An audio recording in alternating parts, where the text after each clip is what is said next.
This is 1964, and it isn't that time is running out, but time has run out.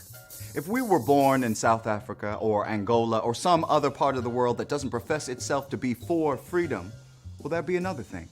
But when you're born in a country that declares itself the leader of the free world, and you still have to beg and crawl, just to beg and crawl? I don't advocate violence. America advocates violence. Violence against the thousands, come on, tens of thousands, millions of Negro victims.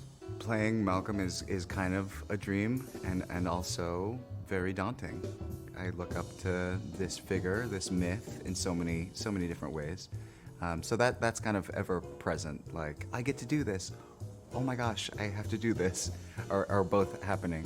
But I think the biggest lesson for me in this is, this man is a philosopher. He's so charming. He has such a way of delivering his message, but he is really wielding ideas. And I think the Black community has missed out on this brilliant mind. Malcolm is a father of 6 girls, and that's not the light that I've always seen him painted in. That I think that I kind of had a big hole in my education going through the American school system, where I was like, Malcolm, he's on some building names, but we obviously like this other dude, King, much more. So in my second education, when I'm, early 20s, learning about this man, it was a lot about his rhetoric around violence, his philosophy around violence, and that became very important to me.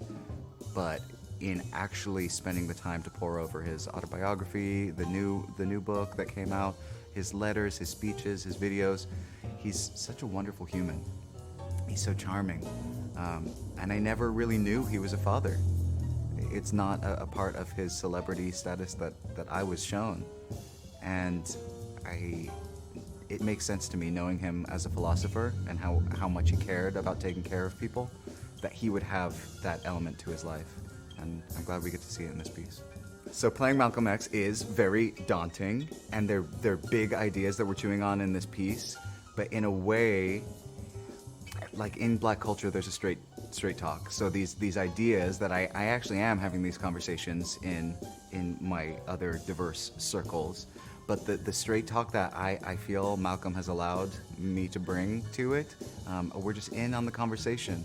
And there is a kind of levity to that. There's a kind of beauty that these really hard, difficult, sometimes violent conversations are actually happening because of ultimate humanity. So there's joy in the show and there's love in the show, and that is just as important as the philosophy is violence.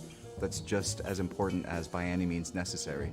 It's by any means necessary because I am so moved to do this thing.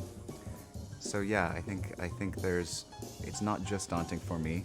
There is a lot of emotions in there.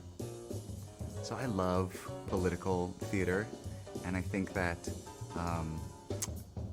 I just love manipulating an audience. I love geeking out about things like that. But a really good political theater, to me, you don't know what it's about. Any good play, you don't really know what it's about. It's about so many things and ties them all together and makes those synapses fire all in such a beautiful, harmonious way. And what was the question? So I think that leaving this piece, there's a lot to leave with, and a big part of it is I want you to know who Malcolm was. I want you to see that he was a father, that there was so many other elements to him, that the way he has been politicized is not the only person he is. But ultimately, I want the audiences to leave with what Malcolm wanted us to leave with his message, with his philosophy. This philosophy that I feel like in so many ways has been erased from my life, erased from my school system, so I know other people have a similar experience. I think that's what it is time for his mind to be resurrected in the Black imagination.